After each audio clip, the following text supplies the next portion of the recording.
Halo teman-teman pejuang rupiah, apa kabar hari ini? Semoga sehat selalu ya. Jadi seperti biasa kita bikin vlog di toko pertama lagi teman-teman ya. Jadi ini kita bukanya jam setengah 7 pagi. Nah setelah kita buka toko teman-teman, langsung kita kasih keluar barang-barang yang ada di jalan begitu. Dan setelah itu langsung kita bersih-bersih. Jadi setiap pagi itu adalah rutinitas saya, yaitu membersihkan. Walaupun toko saya itu agak berantakan, tapi setidaknya setiap pagi kita tetap bersihkan teman-teman ya. Jadi kita harus membiasakan diri untuk mendisiplinkan diri kita sendiri, karena kalau bukan kita sendiri yang bikin kita disiplin, siapa lagi teman-teman. Jadi begitulah selama ini yang saya terapkan dalam berjualan teman-teman. Jadi kita tidak boleh terlalu malas kalau kita jualan seperti ini. Untuk saat ini saya memiliki ada beberapa anggota ya, termasuk itu ada adik saya dan keponakan saya begitu, dan semuanya itu saya selalu kasih tahu untuk selalu disiplin dalam bekerja. Jadi walaupun kita itu punya usaha kecil, setidaknya kita harus mendisiplinkan diri kita sendiri, karena kalau bukan kita sendiri teman-teman, siapa lagi yang mau bikin kita disiplin begitu ya. Kalian bisa bahasakan sendirilah, maklumlah ya suara saya dan bahasa saya tidak nyambung begitu, karena memang kita dari kampung teman-teman ya. Jadi begitulah kira-kira teman-teman. Dan ini saya lagi memisahkan nota-nota yang ini nota pembelian yang kita beli selama 1 bulan teman-teman ya.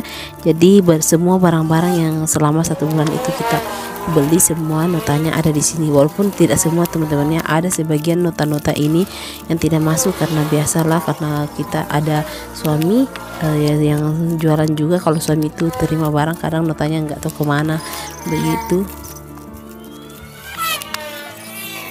Oh iya, dan saya mau kasih tahu ke kalian bahwa nota-nota ini sangat penting. Kenapa? Jika suatu saat nanti kalian akan bermohon di bank, nota-nota ini sangat membantu kalian dalam permohonan begitu teman-temannya. Tidak tahu mereka menilai apa dari nota-nota kita. Intinya kalau kita punya usaha seperti ini akan berpengaruh sekali kalau misalnya pas kita akan bermohon ke bank, karena namanya usaha teman-teman pasti akan membutuhkan namanya kerjasama dengan bank begitu teman-teman ya. Mungkin kalau itu menurut saya, mungkin kalau teman-teman yang lainnya mungkin berbeda lagi pemahamannya tentang itu. Dan nota ini itu juga sangat berguna sekali. Siapa tahu suatu saat kita lupa harga teman-teman ya. Contoh kayak kita lupa modalnya berapa, itu bisa kita kembali ke nota ini dan memeriksa nota ini begitu. Walaupun setiap hari itu harga selalu berubah, tapi setidaknya kalau kita menyimpan nota itu sangat berguna sekali untuk mengingatkan kita berapa nota dan berapa modal yang kita keluarkan pada saat kita membeli barang dulu teman-teman ya. Jadi semuanya itu ada di sini, dan saya itu selalu mengumpulkan nota-nota ini. Bahkan saya itu mengumpulkan nota dalam 1 tahun terakhir itu selalu saya kumpulkan begitu. Nanti kalau misalnya sudah lama bertumpuk baru saya bakar begitu teman-teman ya. Jadi semuanya itu walaupun usaha kita kecil itu, mulai dari pembukuan, nota-nota, semuanya itu harus kita koleksi begitu teman-teman ya, karena semuanya itu ada manfaatnya begitu.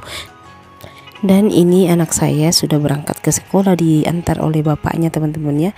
Jadi kadang bapaknya itu mengantarnya pakai motor, kadang juga pakai mobil, itu tergantung dari situasi dan kondisinya teman-teman ya. Kadang-kadang kalau misalnya pas hujan itu anak saya diantar pakai mobil, kalau pas lagi kemarau begitu kita antarnya pakai motor supaya cepat-cepat begitu. Nah setelah itu lanjut saya membersihkan ini bagian-bagian perokok-rokokan begitu teman-teman ya. Dan kalian lihat ini adalah nota baru, jadi ini adalah nota baru di bulan baru begitu teman-teman ya. Jadi saya itu selalu mengumpulkan segala nota-nota, mau nota penjualan ataupun nota pembelian begitu, karena nota itu sangat penting. Dan lanjut kita membersihkan bagian-bagian yang ada di sini. Ini setiap hari ini kita bersihkan, walaupun setiap hari itu sangat berantakan, tapi setidaknya kita sudah bersihkan di pagi-pagi hari begitu. Dan kalian lihat ini saya lagi membersihkan mesin edisi. Jadi saya itu menggunakan mesin edisi 2, yang satunya itu mesin edisi mobile begitu, dan satunya lagi mesin edisi yang biasa kita gunakan, dan itu adalah alat pendeteksi uang palsu teman-teman. Jadi semua peralatan kita butuhkan, apalagi kita akan menjadi agen berlink itu kita harus mesti hati-hati teman-teman, karena biasanya itu kalau menjadi agen berlink itu rawan banget kita terima uang palsu begitu. Jadi kita harus menggunakan alat-alat begitu teman-teman ya, termasuk juga mesin penghitung uang, karena mesin penghitung uang itu biasanya dia ada alatnya untuk mendeteksi uang palsu juga. Nah kadang kalau misalnya pas banyak-banyaknya orang itu kita tidak sempat mendeteksi uang palsu begitu, jadi kalau kita pakai alat begitu teman-temannya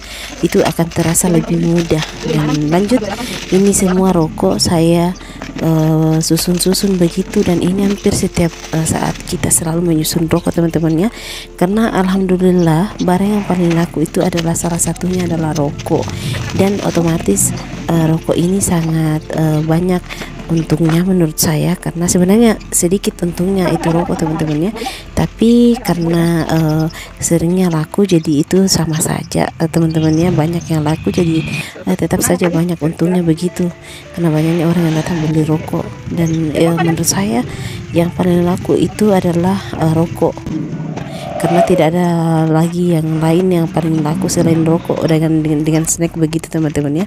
Tapi kalau snack itu untungnya sedikit sekali, beda dengan rokok. Rokok itu untung sedikit, tapi kali banyak orang yang datang belanja rokok, dan bahkan dalam sehari itu kita bisa sampai jual sampai 1 kis rokok begitu. 1 kis itu isinya 10 slop teman-teman, itu kita ecer, belum lagi yang kita jual per slop begitu. Dan ini kita sambil mengorder barang sambil menjual juga, dan sambil menyusun barang juga terkadang begitu teman-teman ya. Jadi begitulah kira-kira kalau kita jualan teman-teman, otomatis banyak banget pekerjaan yang harus kita kerjakan begitu, dan ini tidak terasa sudah siang. Jadi saya itu dalam sehari itu tidak merasakan waktu begitu teman-teman ya. Kenapa? Karena kita itu terlalu sibuk, jadi tidak ada waktu untuk santai-santai begitu, makanya tidak terkadang itu sudah malam, dan tidak terasa itu ternyata sudah malam teman-teman ya. Jadi begitulah kira-kira, jadi kita itu selalu disibukkan dengan pekerjaan. Dan lanjut, kita transaksi lagi teman-teman. Jadi ini kita transaksi menggunakan mesin penghitung uang, karena di tempat saya ini sebenarnya transaksinya lumayan besar, kadang orang transaksi itu sampai puluhan juta sekali transaksi begitu teman-teman ya. Jadi ada yang bertanya, berapakah modal untuk menjadi agen berlink? Terus terang, untuk menjadi agen berlink itu tergantung dari situasi dan kondisinya teman-teman ya. Contoh kayak saya di tempat di toko kedua saya itu hanya membutuhkan modal kecil untuk menjadi agen berlink, sedangkan di toko pertama itu membutuhkan modal besar untuk menjadi agen berlink, tapi semuanya itu butuh proses. Oke teman-teman ya, sampai di sini dulu ya videonya. Semoga video saya bermanfaat, dan terima kasih sudah menonton. Jangan lupa ikuti terus video kami yang lainnya ya. Bye bye, sampai jumpa.